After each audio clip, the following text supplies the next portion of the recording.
मेरे प्रिय भाई बहनों, मैं आपसे एक प्रश्न पूछना चाहता हूं कि क्या आप परमेश्वर को देखना चाहते हैं? आप कमेंट में ज़रूर लिख के दें यस और नो। क्या आप परमेश्वर को देखना चाहते हैं? और ऐसा कोई मनुष्य नहीं है जो परमेश्वर से प्रेम करता हो और वो परमेश्वर को देखना ना चाहता हो। लेकिन क्या तरीका है परमेश्वर को देखने का? आखिर हम कैसे परमेश्वर को देख सकते हैं? ये एक सबसे बड़ा प्रश्न है। तो मैं आज आपको इस प्रश्न का उत्तर देना चाहता हूं कि आप इस उत्तर को सुन करके इसको फॉलो करें, और मेरा वायदा है कि परमेश्वर आपको ज़रूर मिलेंगे और आप परमेश्वर को ज़रूर देख पाएंगे। मेरे प्रिय भाई बहनों, परमेश्वर का वचन कहता है मत्ती उसके 5 अध्याय उसके 8वें पद में कि धन्य है वे जिनके मन शुद्ध हैं, वे परमेश्वर को देखेंगे।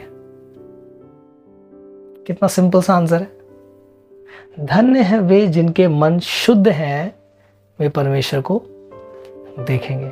Blessed are those whose hearts are pure, they will see the Lord। मेरे प्रिय भाई बहनों, परमेश्वर को देखने का एकमात्र जरिया है मन को शुद्ध करना। और मन को शुद्ध कैसे किया जाएगा? मन को शुद्ध आप परमेश्वर के वचन को फॉलो करने के द्वारा ही कर सकते हैं, और किसी भी द्वारा मन शुद्ध नहीं हो सकता। क्यों? क्योंकि परमेश्वर का जो वचन है वो खरा है। वो आपके अंदर से हर एक मैल को बाहर निकालता है। वो आपके अंदर से हर एक अशुद्धता को बाहर निकालता है। वो आपके अंदर से हर एक पाप को बाहर निकालता है। इसीलिए वचन को परमेश्वर ने सबसे ज्यादा महत्व दिया है, और उसने कहा कि ये जीवन की रोटी है। ये जीवन की रोटी है। परमेश्वर का वचन कहता है, यीशु मसीह ने कहा कि तुम्हारे बाप दादाओं ने स्वर्गदूतों की रोटी खाई और वो मर गए। अर्थात मन्ना जो आकाश से बरसा और लोगों ने खाया, इजराइलियों ने, लेकिन वे मर गए। लेकिन यीशु मसीह क्या कहते हैं कि यदि कोई इस रोटी को खाएगा तो वो कभी भी मरेगा नहीं। हालेलुया। जब यीशु मसीह सामरी स्त्री के पास जाते हैं और जब उससे पानी मांगते हैं तो वो कहते हैं कि आपके पास तो कुछ है ही नहीं, कोई घड़ा नहीं है, कुछ भी नहीं है, आप कैसे पानी पिएंगे? तो यीशु मसीह का एक रिप्लाई होता है कि यदि तू जानती कि मैं कौन हूं, तू मुझसे जीवन का जल मांगती और मैं तुझे देता और तू कभी फिर प्यासी ना होती। यीशु मसीह सच में खाने की वस्तु है और पीने का पदार्थ है, मेरे प्रिय भाई बहनों। और यीशु मसीह है कौन? यीशु मसीह है वचन। वही तो हमारे बीच में देहधारी हुआ। जब हम यूहन्ना की पत्री पर पहला अध्याय उसमें पढ़ते हैं तो वचन क्या है? वचन परमेश्वर है। वचन परमेश्वर के साथ है।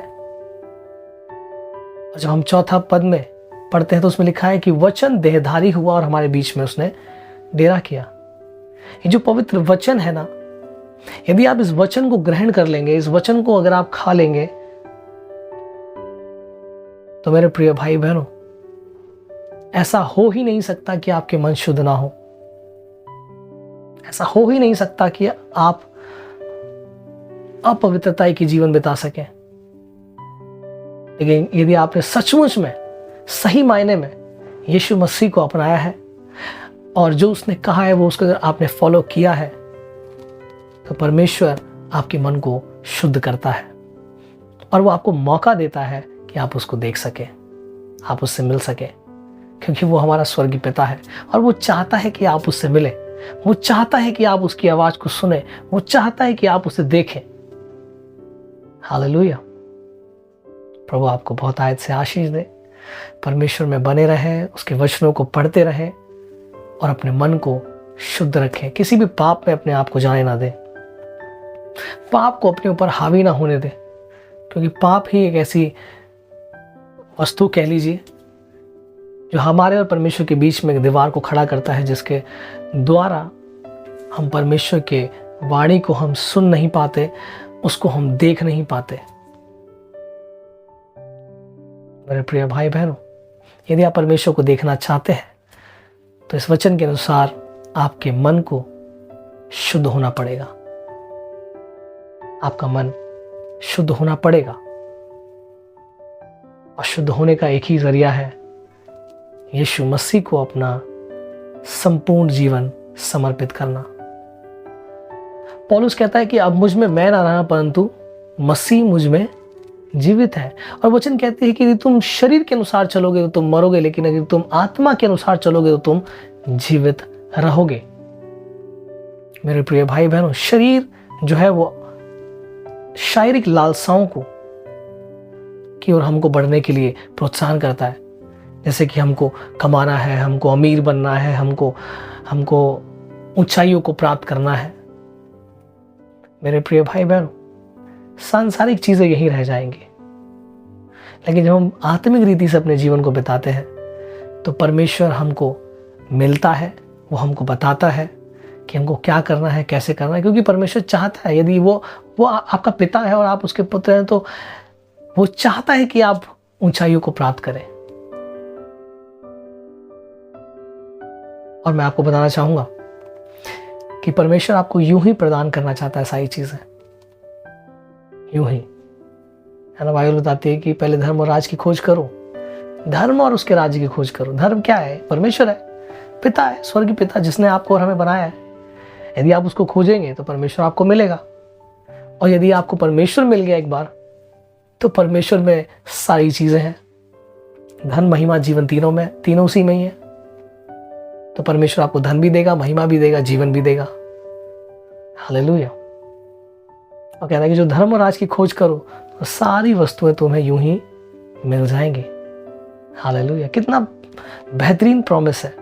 मैं आपको चैलेंज करता हूं, जो भी इस वीडियो को देख रहा है, आप बाइबल पढ़ लीजिए और आप कोई भी अन्य धार्मिक पुस्तक पढ़ लीजिए। मैं आपको गारंटी देता हूं कि जिस तरीके से परमेश्वर हमको बाइबल के थ्रू बात करता है, आपको वो कहीं भी नहीं मिलेगा।